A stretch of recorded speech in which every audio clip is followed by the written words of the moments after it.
What's up, guys? It's your girl Bonita, and we are back with another video. So before we even get into this video, y'all click that subscribe button, and when you click the subscribe button, make sure that you click the notification bell. And when you click the notification bell, be sure to choose the option all so that you'll always be notified when I upload. And make sure you hit that like button because it's free 99 and it costs you nothing to show a little support. So let's get right into this video. So today, what are we talking about? So today we're going to be talking about this crazy story that went viral on Twitter. And it's a story about a young woman who went on vacation at South Beach, Miami. And they went to a specific hotel, and while they were at the hotel, the experience that they had was very much a dangerous one. They could have been the victims of human trafficking. A lot of the people on the internet right now, some people are divided. Some people feel like this story was made up, but a lot of people are backing what these young ladies are saying, even down to the specific hotel and their experiences with this specific hotel, let alone their experiences in South Beach, Miami. I mean, you got Floridians even saying that they don't even go to South Beach. So that's how you know it's crazy. But let's get into this story. So bear with me because the thread is pretty long, but what she's saying is just crazy. The story is crazy. Oh, who are we talking about? So the young lady's name is Liz and she goes by Lizoni on Twitter. I tried to look up more about her, like maybe find her Instagram or something, so I could give more of a description of who she is other than a beautiful black girl. But I couldn't find anything. So we're just going to get straight into the thread. So she goes on Twitter and she says, on May 20th at around 11 p.m., myself and my two other friends were set up and almost kidnapped at Hotel Belleza in South Beach, Miami. We landed at around 5 p.m. that day and went to our first hotel. It wasn't to our liking, so we booked another hotel, Hotel Belleza. We get there, the vibe is okay, and we check in. I did notice the maintenance man standing around staring, but I thought nothing of it. At this point, we're in a rush because we have dinner reservations at Swan Miami at 8:30. We didn't get to the hotel until 6:45. So we rush, we get ready, head to the lobby, go outside to our Uber. After dinner was over, we head back to the hotel at around 11:10 p.m. And while we are in the lobby, I noticed the maintenance man in the elevator not going up or down. He's literally just standing in the elevator, to the point where every time the elevator wanted to shut, he pressed a button to keep it open as if he's waiting for someone. We then entered the elevator and noticed he didn't have a floor clicked for himself already. He then asked what floor we stayed on. We said floor 4. We get to the 4th floor and he gets off too, right behind us. Not like lingering behind us. I'm talking about he's basically walking with us to quote unquote our room. We get to room 404 trying to use our key to open the room, but the key isn't working. He's standing there watching us. At this point, we all shaking because we know what's going on. When he notices us watching him, he says, "Oh, sorry," and proceeds to take his key and open up the room right across from us and act like he's doing something. He goes in and leaves the door halfway open.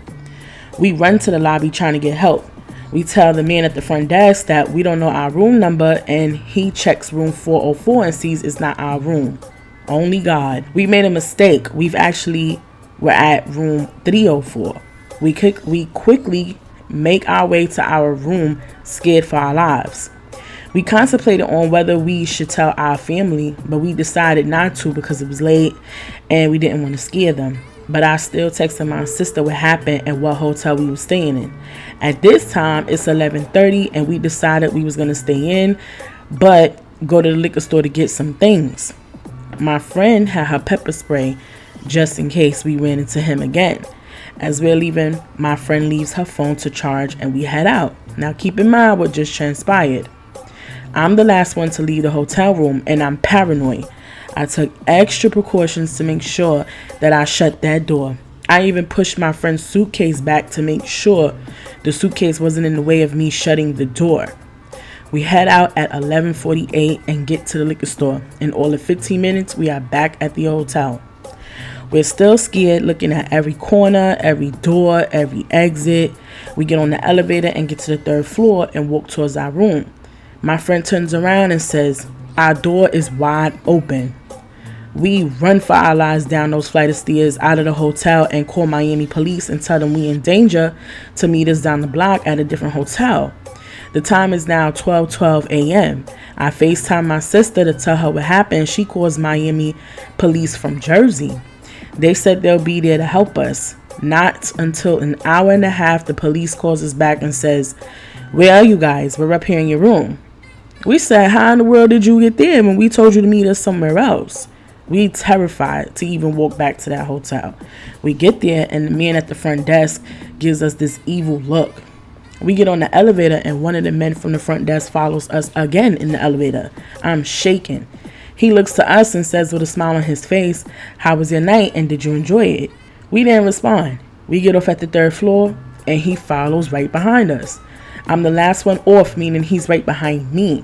Under his breath, he says, room 304. I said, "Excuse me?"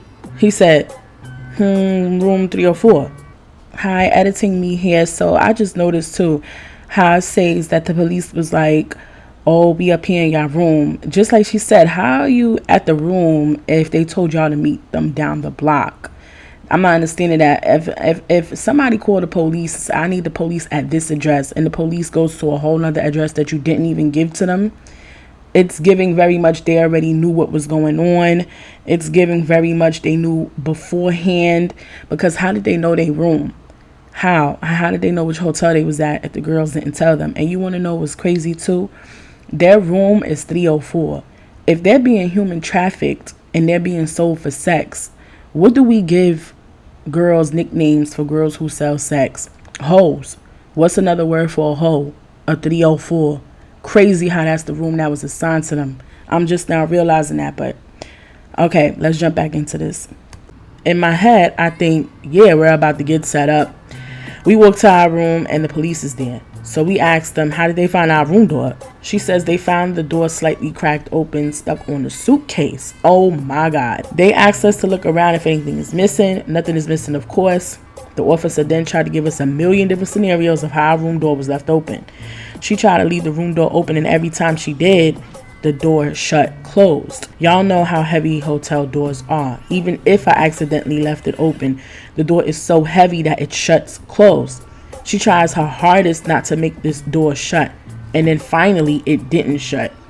So she looks at me and she's like, what? She told us there's nothing she can do for us, that we should just stay the night, and that even if they do come back to open up our door, at least have the lock at the back of our door. Excuse me? I said, no, we're leaving. We looks around and sees that there's a camera right across from our room door. She tells her partner to go downstairs to ask for the camera footage. He comes back and says they told him that there's no manager tonight and can't get no access to the footage. What kind of cops give up that easily? We pack all of our belongings and go down to the lobby. All the men at the front desk start whispering to each other and looking at us and the cops. One of them calls over the male cop and tells him he can now access the footage. The cop comes back and says they don't see any of us on tape, and they only have footage from 12:26 a.m. and all they have is footage of the police officers in our room. They don't see us on tape leaving in or out the hotel. Can you imagine? We walk out the hotel trying to make a statement to the police. I forgot to mention the cop's vibe was very, very, very odd, and I felt unsafe. She tried to argue with me every time she noticed that I was making sense. Back to the story. The man at the front desk comes running out the hotel to tell the officers that they seen footage of us leaving the hotel at 10:48 and never coming back. Guys, didn't I say we left at 11:48 p.m. and proceeded to tell the police that after 10 p.m. the cameras no longer work? How? If you just show footage from 12:26 a.m. Not only did they show footage at 12:26 a.m., but they just said that they had seen footage at 10:48 p.m. So if the cameras no longer work after 10, then how was they working at 10:48 p.m.? The police officers said that they would be right back and sat in the car for about 15 minutes and drove off, leaving us in front of the hotel. We ran with our luggage across the street to find a bench to sit down and call our parents for help. It could have been worse. We could have ended up in an article on the news. Thank God that we was able to get out when we did. I need everyone to leave a review on Hotel Belleza in South Beach, Miami, please. They told us and tried to convince us that we made this whole story up. Ladies, please be safe. Human and sex trafficking is at an all-time high in Miami. If you feel the vibe is off, don't even hesitate to leave. Okay, so we just went over that whole story, and that story was crazy. And like I said, people are divided on the internet right now. Some people feel like she's lying, but a lot of people was backing what she said. For example, this one young lady, she had tweeted her and was telling her like, yo, we went through the same thing. We found our door open at that same hotel, and she shows a video of that.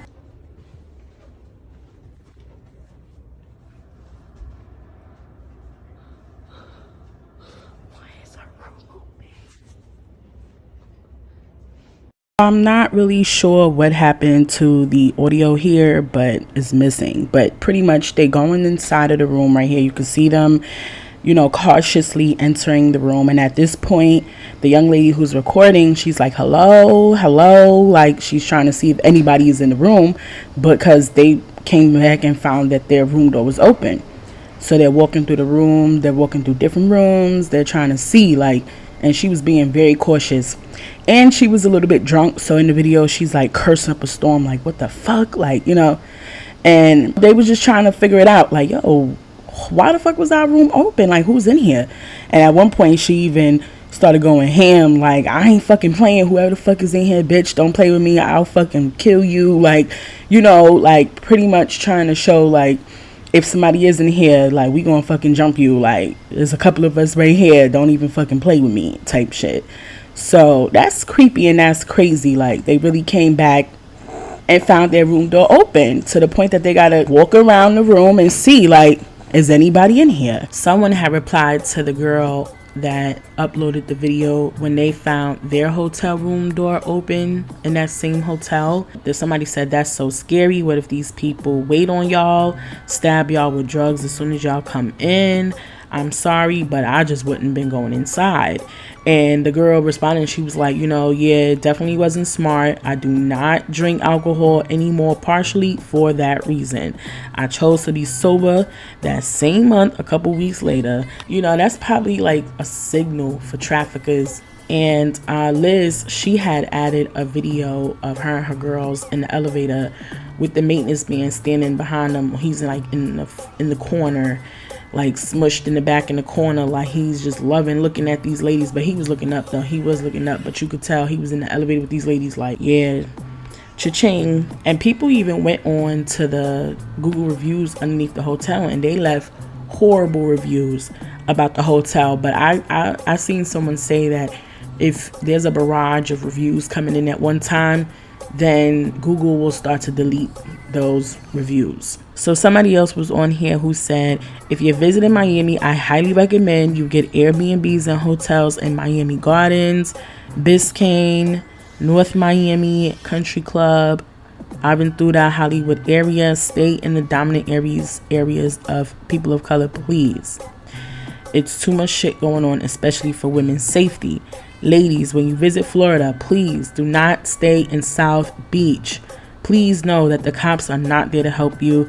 They watch people get harassed and snatched up 24/7. They do not care, and I wouldn't be surprised if they were in on what's going on. And then they went on to say, I really wish we talked about the constant kidnapping, sex, human trafficking, and excessive sexual harassment that women face in fucking Miami. They said, we touch on it, but women come here to vacation and are always in for a rude awakening.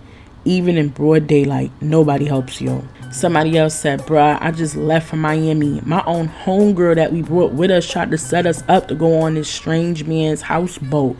He literally paid her $1,300 to try to convince us to go to dinner. That's wicked. Yo, the things people would do for money, like you gonna set up your own homegirls for a little $1,300? A little stimulus, a little stimmy money. Like, I hope they waxed her. And to be honest, there's way more comments about their experiences in Miami and the horrific, time that they had there, and their near death experiences, their near human traffic experiences. Everybody, like a lot of people were saying, it's heavy in South Beach, Miami. It's heavy in Miami. There's some good parts, but you got to know where to go, you know. And I think that that's anywhere, but it's just really scary to think about that. Like, yo, women are really getting snatched up left and right. Women, children.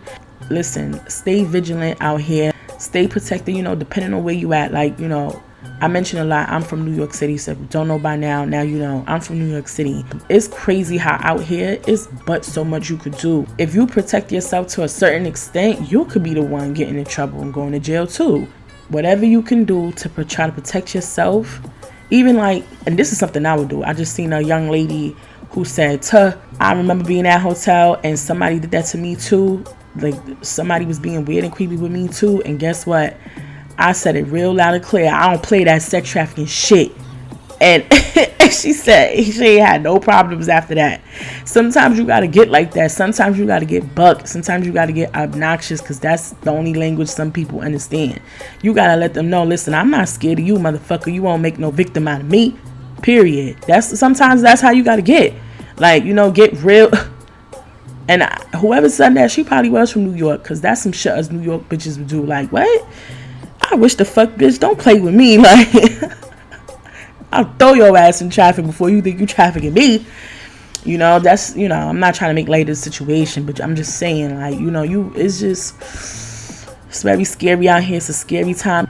We just heard about the mass shooting in Texas in the elementary school. We live in a time where we literally in the spiritual warfare, like good against evil for real. You know what I'm saying? Not too long before that, you got this old white boy who committed a whole white supremacist, racist fueled mass shooting at a supermarket up in Buffalo. It's just too much. It's like, what's going on, you know? So I'm just glad that this young lady and her friends was able to get up out of there in one piece and make it home safely. I'm so happy for that.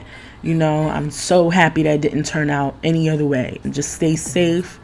And, you know, according to your state's laws, do what you can. Sometimes there's always wiggle room for everything. You know what I mean? There's always a loophole somewhere. So just listen, just stay prayed up.